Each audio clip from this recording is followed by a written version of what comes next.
Okay, thanks for that, everyone. So we'd like to finish off the panel session where we just have a little bit of reflection on the day's discussions, give you an opportunity to have some interactive discussion from the floor, and then we want to wrap up finally with some thoughts around action, how we can take some value out of today and take it forward. The panel up here are free to answer any questions that come from the floor to start with. But just before we do that, a few thoughts I scribbled down is we're really here representing regional councils and their challenges with data, interacting with government and their other stakeholders. So my question is, where are the pain points that you all share? And what could you do about it working together? What could you leverage out of existing initiatives? And how could you reduce the duplication of effort? So there's my starter for 10. Any questions out there? Must be late in the afternoon, eh? All right, panel's going to go. I think in terms of the pain points in regional councils around data are fairly self-evident. We've got many legacy systems that we operate. We've had a large turnover of staff over the last 25 years. We've lost knowledge and information about what we've collected, and now we've sort of got certainly in our organisation, a new bank of people trying to interpret what happened many years ago, casting their eye over it, trying to interpret it, trying to make sense of it, and in doing so, finding that they have to put new systems in place to manage it appropriately. And I think as we move through from old systems to new systems and with bigger requirements, with more detailed requirements, we're finding ourselves trying to take the resources we have and shoehorn those systems in. And we run the risk of not actually doing the migration of our data well, and then working with our migrated data in a new system and still not working particularly well, and then trying to sort of keep ourselves up by our own shoelaces. So I think the issue is simply around how we're managing our data, how we're treating our data, how we're resourcing it, and managing it over time.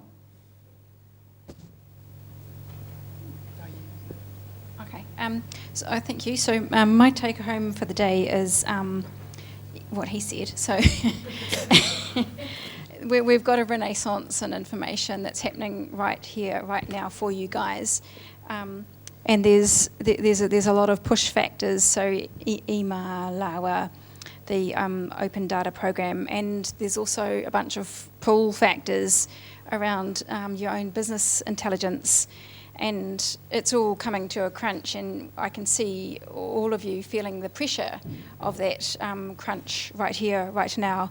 And everyone's at different stages in a journey to manage data better, and it's we can see some people are leading the pack and developing ways to manage data.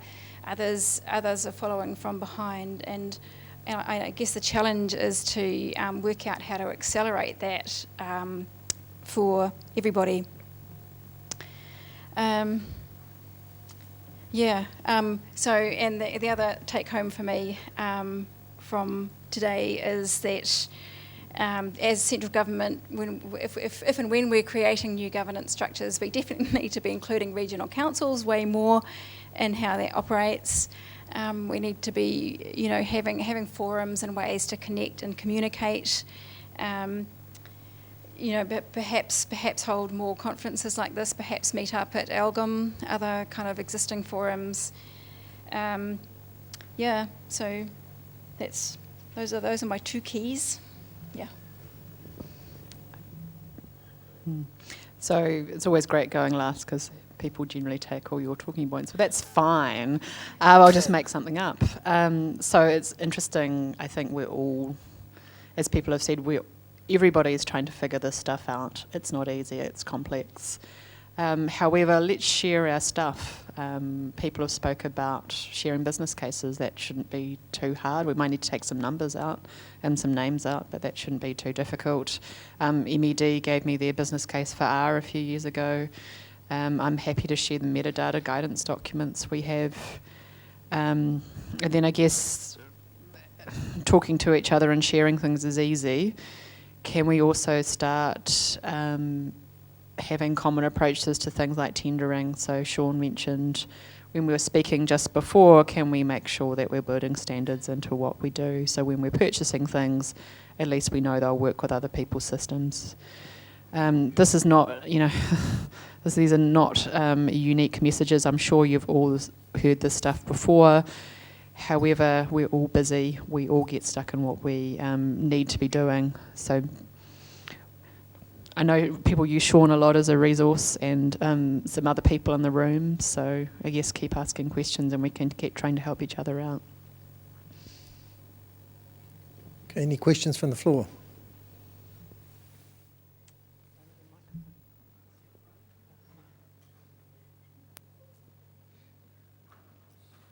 Yeah, so it's probably a question to all the organisations that kind of talks. It's probably ECAN, Horizons, Linn's, MFE, MPI as well. It seemed that you had, you sort of looked at the challenges and sort of thought about it, and I'm just wondering how much those challenges didn't really fit into your structure, so the organisational structure.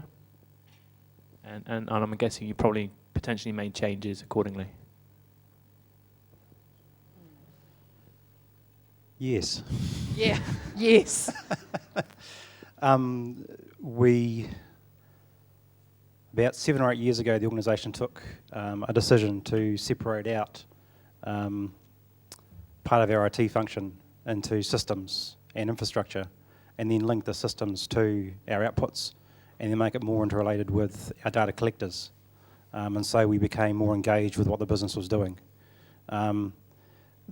The risk with that and what's ended up occurring is, in fact, we've ended up being captured by the business anyway, and we don't have much time to actually work on the stuff about getting data out. So whatever you do around your structure, it needs to continue to be reviewed to ensure that your business is getting the outputs that it's after. Because the people in our business, they're a limited resource. They get good in particular areas and they get used for those things, and then used to the exclusion of everything else. So it's easy to get trapped in the roles that you've got. So you've got to make sure that you don't end up holding the hand of other parts of the business. Other parts of the business need to take responsibility for what they do, for what they control and what they own, in order not to get those parts of the business that deal with data, that are trying to get, dealing with that information side of the business, they don't get trapped into the day-to-day. They're able to actually deliver on what the business requires. And that's certainly been a trap at Horizons for us. We've sort of got captured by the business to a greater degree, and now we're just working out how to sort of work around that and to sort of free up some of that resource and hand some of that stuff back. And part of that is looking at, and this refers back to the conversation Wayne was having earlier about not sort of having those resources internal, but looking at where you can get some external support for those things and making sure you've got you're getting the best bang for your buck out of your staff at the end of the day. I would also say it's really tempting, or sometimes really easy, especially in a small organisation, to be the single point of failure. Yes, you're the awesome resource, but you're also a single point of failure, and you need to stop being the single point of failure. Train some other people so they're not having to come to you all the time. And I guess we're also my organisation, looking externally to bring people in to help us, but also trying to keep more of the IP internally. So when that contractor finishes their contract, the IP doesn't walk out the door with them, so they're transferring that back to the business as well. Just to follow on from that, one comment I would say is the concept of the self-service portals that we've heard about today, I think is a really important part of that. Train the trainer, and whatever the IT or our data department is building for the business, it shouldn't hold on to it. It should be building it to get rid of it. It's merely a tool that's being passed out and pushed out to the business. They should push the ownership of it out to the departments or the business units that actually want to use it, and let go, so that frees them up to get on to the next project. Nice concept, but anyway. Sure. Oh, yeah. Jump on here.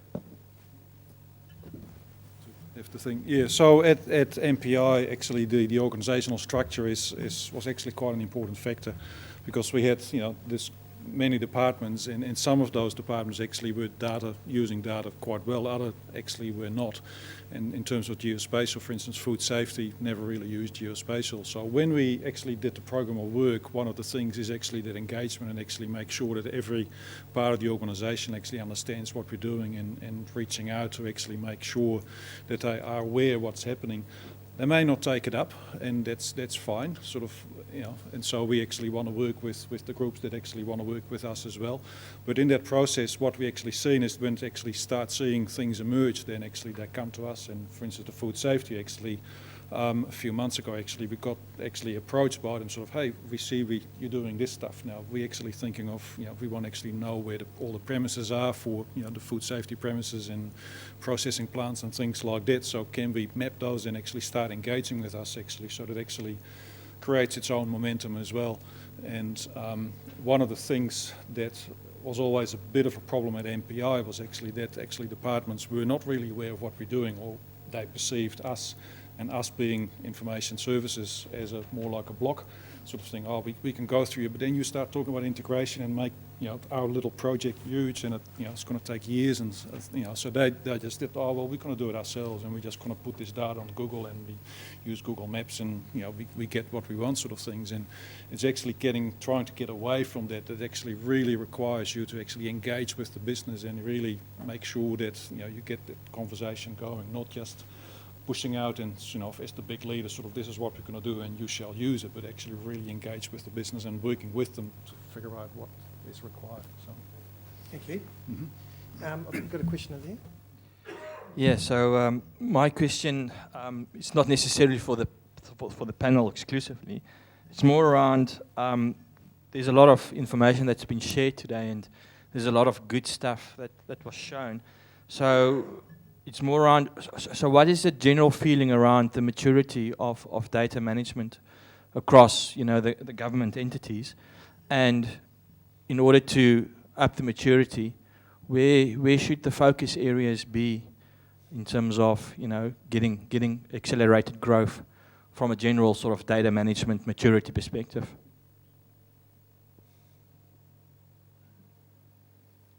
Good question. Anyone want to answer it? I'll give you my observations. I've done a lot of data maturity assessments across local government myself. I would say a typical local government entity in New Zealand would be 1.5 to 1.8 out of 5 for maturity. The organisations that have progressed and are well developed down the BI path, BI tends to drag data maturity along. They tend to be progressed much more up towards a 3. Very few above a 3. So that's just my observations on it. But you cannot progress these initiatives such as BI without bringing that data maturity up first. Well, not well. Yes. Yeah. Yep. Okay, for the CRI, since we went through a maturity exercise, probably about the same. Lanka, I think, got pushed up higher to the 2.3, but only on certain aspects. I think my experience of being involved in most sectors is it's all pretty depressing, really. I would agree with that. He's going to go home and top himself. Lawa concurs. I guess to possibly be slightly more helpful than just agreeing with you, another way to look at it is ask your staff what the pain points are. So yes, your people will be able to tell you what their problems are really fast. And it's really useful to have someone come in and do a data and maturity assessment, absolutely, but also your staff will be able to tell you what the problem is pretty quickly. Yeah. Good. You also need to make sure you're giving them solutions at the same time as when you're telling them what the problem is, if you can. That would be really good. Question down the back. Hi, I'm Peter from GDC. Through my involvement with the Lawa project and recent environmental projects, there's been, I think we've struggled trying to figure out whether it's a business project that needs IT help or an IT project that's doing something for the business. Yeah. What's your opinion? Do you think these things should be primarily led by the business or led by IT, or should there be a joint? How do others deal with this? It needs to be joint. We need to engage more with the IT teams across the councils and looking at what, I guess, the goals for EMA are in terms of federated data.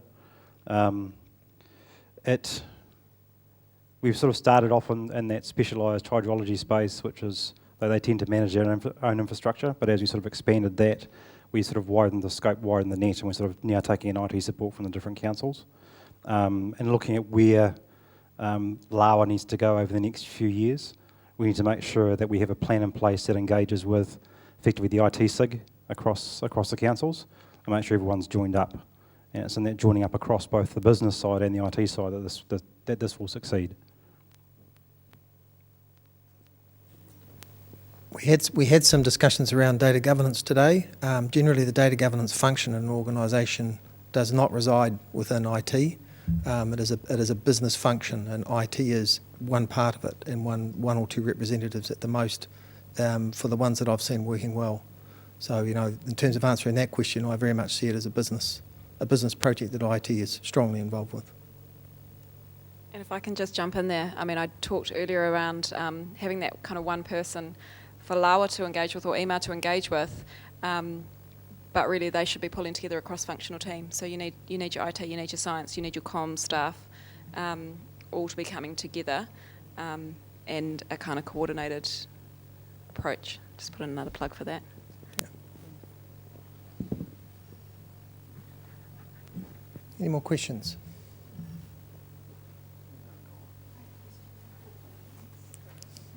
So I've got a question over here. So I think going forward, one thing that seems to be coming forward is a lot of the councils are a little bit hesitant in terms of the terminology going forward.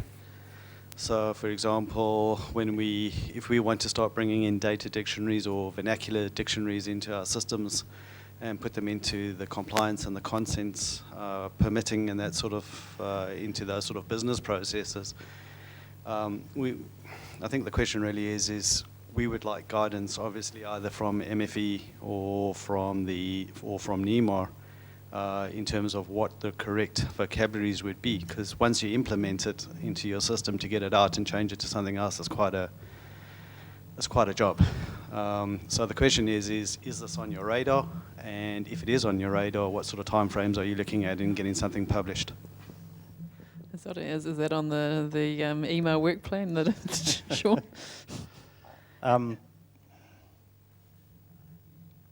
At this stage for email, I guess we're taking a reasonably pragmatic approach. As we're working through each of the projects, we're looking at what standardisation needs to occur and looking at what vocabularies will need to be adopted. We haven't started that in any rigorous way yet, and looking for guidance in this area, I've sort of looked across to what Landcare have been doing, looking at what CSIRO has done in Australia with SysVoc, and those sorts of vocabulary services. As we start to better document the requirements around the different modules for LAWA, these vocabularies will be built. But I think we've got to bear in mind that these are going to be working vocabularies to begin with, as we transition to a state where we've actually got an agreed national set of terms. And it's just how we manage, as someone said earlier, that transition state at the moment. We've just got to bear in mind that it won't be a one-size-fits-all from the start. We just have to work it through. I guess there's also glossaries of terms in the NEM standards, so that would help some of the standardisation of terms as well.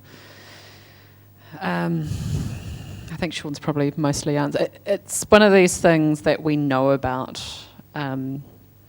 We know it needs to happen. It's just a case of, as many of the sort of, if you're looking at it from a national level, where's the best place for that to sit? And that would be a case of sitting down and actually agreeing on where's the best place for that to sit and who's going to support it. Looking for hands for hosting.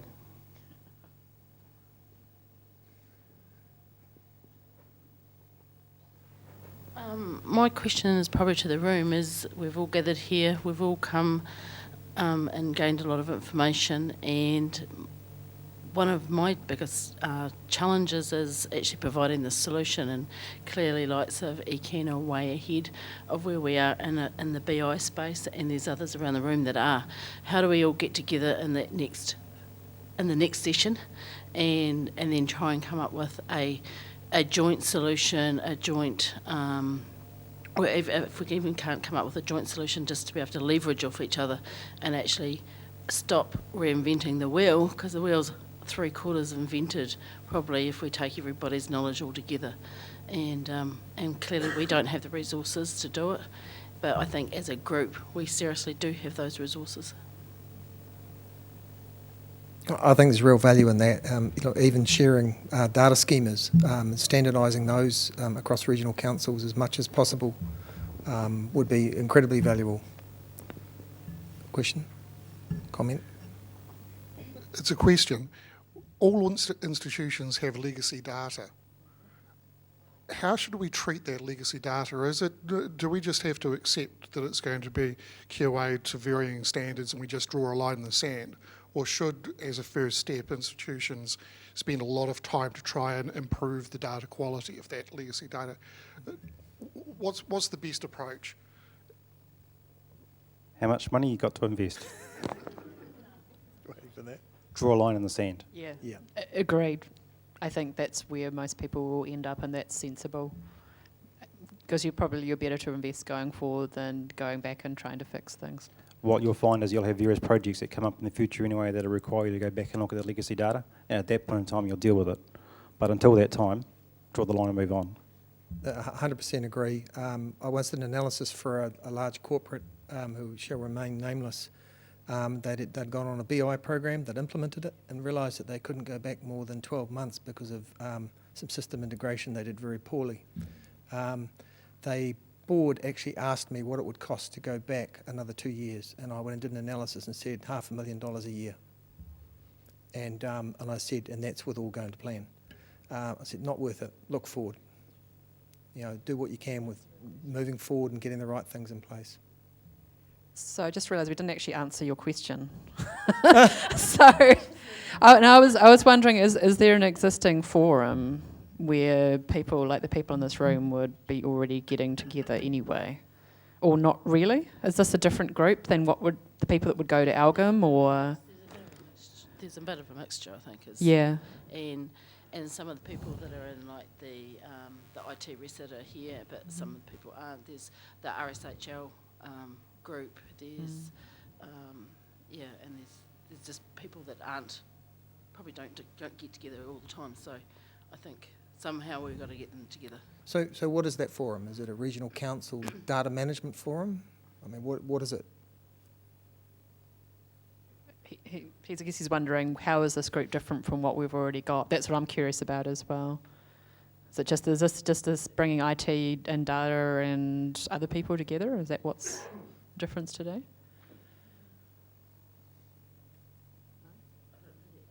No, that's okay. I don't know either. That's why I'm asking. So. Like I said, there are people in this room that I haven't met before. So yeah. There has been conversations at the breaks about taking a paper through to RMG, the Resource Managers Group, and then potentially on to the Chief Executive, so where to from here. So my question to the panel is, what's the topic? What's the title of the topic for where to from here? What's the next step in your view to build on today?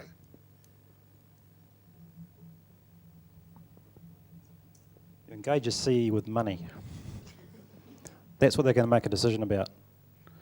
If you can convey the message that data is money, that it's theirs to look after and it's theirs to pass on, and there's a good business case for supporting it and looking after it, they'll be all over it, making plans for it and making sure that it's got the resources that it needs. That would be what I'd like to see, is around how it relates back to money. Because that seems to be the thing, that you get to see the whites in their eyes at that point. But Sean, if we're doing it jointly, it's going to cost us a far less. Yes, but then once they're all talking about money, they'll all decide how they can do it together. Right. That's the idea. As much as possible. And there'll be enough goodwill amongst that group. And it won't be all of them. There'll be some of them with a view to cooperate. And I guess there's also a view that we hear from various places that all this data stuff's a real burden and it costs us a lot of money and effort and time. So it would be perhaps good to say how we can possibly save some effort and money and time, as Sean just mentioned. This morning when I did my little spiel, one of the comments I made that it's very hard to sell data governance or data management as a business case on its own. And I think if you just took that forward to that forum, you're going to hit the wall on that one. You need to create something that is demonstrating the benefit side of the equation more, which is that without doing a data management initiative like this, you're going to either incur costs in the future to move forward, or you're not going to be able to move forward and enable you to do these other things. So that's where I think defining the benefit side of the equation or the risk side of the equation is really where you would need to focus to get their attention. I'd quite like to ask the question back again a little bit. So if we were to title a topic to take to RMG and CEFs, it would be quite good if you guys could give us some advice on the role that you would want central government to play versus the role that regional councils want to play. So what would you see government contributing in this space, and how would you like us to do that?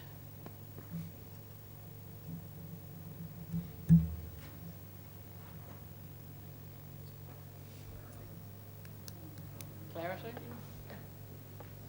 So I think traditionally what's happened, and I think this is quite the case, is I think traditionally what's happened is regional councils were by and large there to collect data and then move it on to NIWA or Landcare to do the analysis. But things have changed a little bit in the sense of we are now actually in the realm of science, and what we were traditionally doing has now changed. And I don't think the thinking has actually come with that at the same time. So we've been asked to do a lot more with the same resources, or even less resources in some instances. So the way that I'm looking at it is, if you had to say 3 years from now, what is the role of the regional council? Are we just there to collect data? Are we there to do analysis? Or is it a combination of the three? I think, and that sort of needs to be quite clearly defined for us. Good point. One observation I would make is that something that central government could provide to the regional councils is expertise. Expertise and scale. So the MPI presentation is a really good example of something that's probably out of reach of most regional councils, but the expertise and the shared knowledge of what they've achieved is incredibly valuable. So in a different forum with a bit more drill down detail about how to move on these sort of programs would be a lot of value in that, I would think. And even some framework around how to actually provide a technological solution to what we're trying to provide. I'll just add to that actually a lot of the expertise does rest in councils about on environmental monitoring on the ground, and actually well beyond that level. So yes, there are people who might know a little more or a far greater depth from a research point of view, but the expertise does lie with councils. One addition I would probably make, central government, Linn's, traditionally has been, being a leader and encouraging in standards. So as Sean suggested, someone needs sort of to host those, vocabularies or service registries. That would be some leadership from the central government would be great in that space.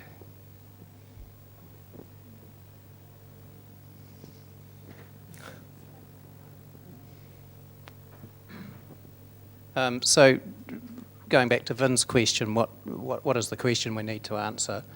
I'd like to have the statement should be, and it's taking from Andre's presentation, and it was the move from data to information to knowledge to decisions. And if I can shortcut that, better data makes better decisions. Everybody's trying to make good decisions about investment and about what it is that they're doing. So that to me, that's the statement that we make.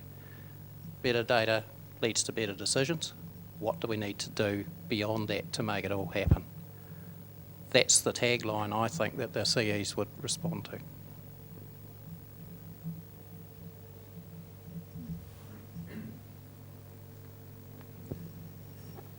Any more questions out there?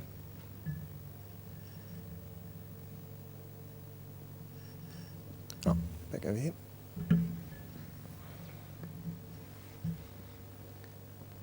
I'd like to chime in actually on what you just said, and maybe we can be even more clear about what those better decisions mean, because a lot of work your councils do is managing resources, and these resources eventually also economic assets, and So this is probably where you can sort of draw the circle.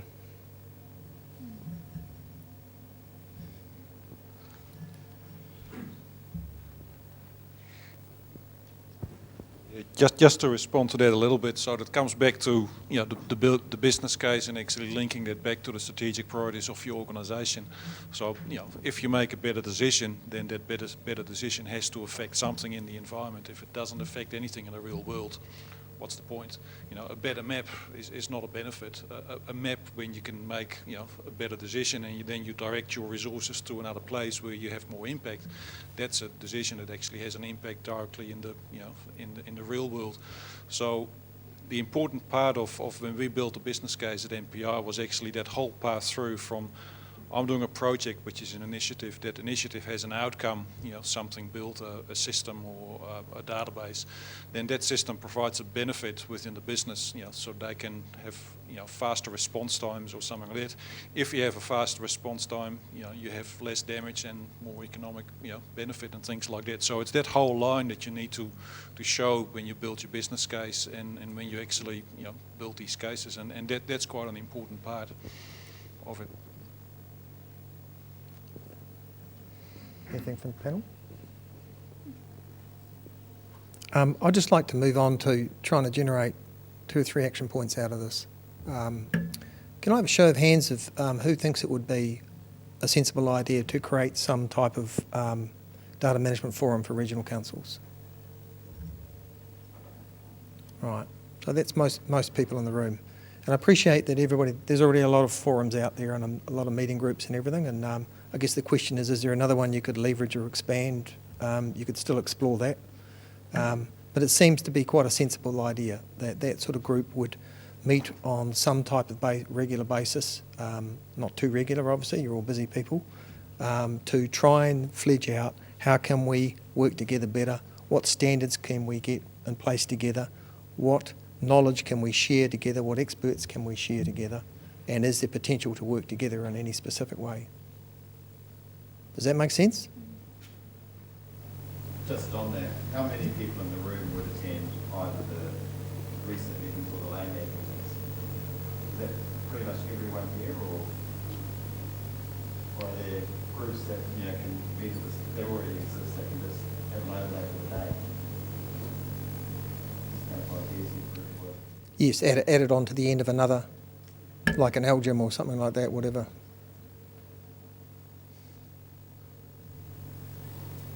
Perhaps we can send a survey out, see who belongs to what groups and see the common denominator. Yep. If you're going to create a group, then someone needs to coordinate it initially. And you probably need to cycle that person, to be fair. Any volunteers? We'll send out a survey and just see what groups everybody belongs to and Yep. try and coordinate a common denominator. Yep. Or is there a role for NEMA, NEMS, LAWA, I don't know, a body that's already set? Whereas in this field, generally, to actually take this on as an extension role for the panel. That's an interesting suggestion, and probably a reasonable one.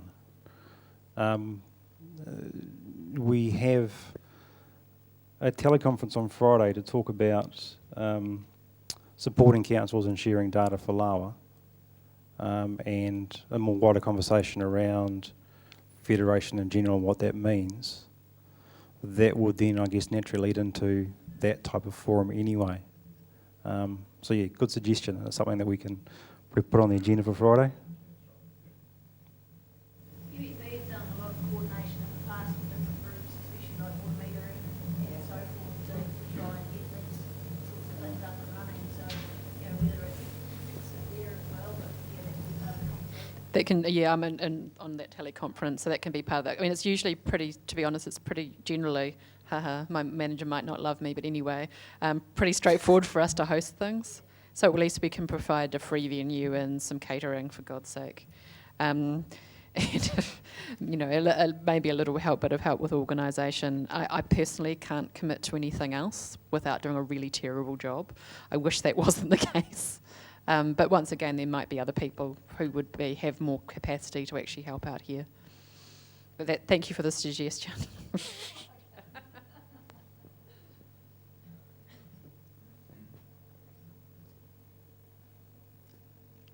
Any other suggestions?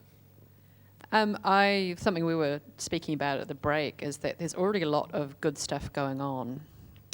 And is it worth trying to make one or two things maybe not happen faster? That might be the wrong way. But is there a couple of things that would really make a difference that we can throw more weight behind?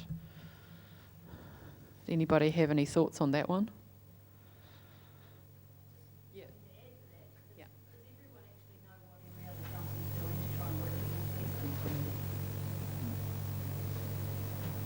Probably a starting point. Because, you know, as the discussion was here before, why reinvent the wheel? Well, we don't even know what wheels are being invented in some cases. And I know Lawa kicked off a lot of discussions amongst other people because, you know, we were like, well, hang on, how many councils are using Hilltop? Why don't we actually put them together? So even just getting that baseline, and, you know, what I'm hearing here is everyone's happy to start sharing the knowledge and that's good. So we start with that. Might it be useful to actually run a more comprehensive survey of what's actually currently happening across the regional councils? Perhaps Ethos would like to develop the questionnaire.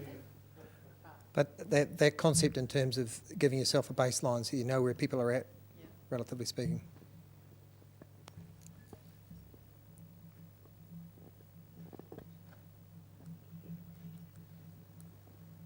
Just on that, would it then not make sense that maybe you just host it on a website and just put stuff up, and then everyone can read it? That's probably because ultimately it's going to be, I think, the certain people within different regional councils are going to be identifying the synergies and going, hey, that's interesting, and making those connections, and maybe then out of that you create an online forum, maybe more productive. That's actually what I was thinking about while the microphone was walking its way down to you. And it's also, just to point out, it doesn't have to be an open group. I mean, if we're sharing draft business cases or whatever, we might not want that to be on the open web, but you can start off anyway with a closed group, something like that. Your challenge is if you create such a group as we've been talking about, of course, who should be in it and who's not here today that should be in it. It's just the other thought.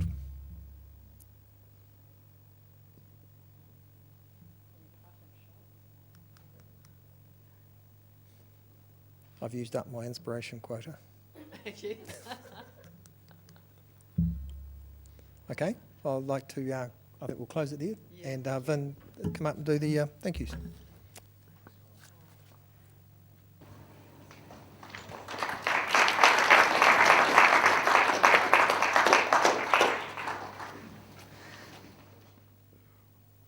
Well, from small beginnings, it's turned out to be a really, really good day. For myself, I'd just like to thank both Colin, who facilitated today, Lynn, Paul, Sean, Wayne, Caroline, Alexander, Alison, and Andre. Look, they were all superb presentations. I think we've all learnt a lot, and there's a whole lot of key learnings that I've taken down for today that I'm sure everybody else has too. So just from myself, I'd like to thank you all for your attendance, making your time available and actually making the effort to come down to Southland. It's bloody expensive coming down here, so we actually really appreciate the effort. And I'm glad we've turned on some good sunshine for you. So have a good trip home, wherever that may be. And look, let's keep this going. I think really interested to hear how the conversation goes on Friday and the progress forward. And certainly Ian Morton from Bay of Plenty Regional Council is very keen to try and take something forward through to RMG and possibly the COs. And we just need to tie all this together. Because collectively we can solve these problems, and people are solving these problems. Peter from Gisborne has told us about some wonderful things over the breaks and last night around what Gisborne District Council is doing. ECAN is making huge progress, and Andre at MPI clearly with budget, resource and all those other good things is producing some amazing work. number of us won't be so fortunate to have the resources that others, but if the more we can share, the more we can build, and the better off as a sector we're going to be. Because at the end of the day, we're doing this for our communities, for the benefit of the environment, for economic prosperity. So we need to come together, and it's a collective we to solve these problems. And so for myself and the rest of the team at Environment Southland, thank you very much for your time and all the very best. Thank you.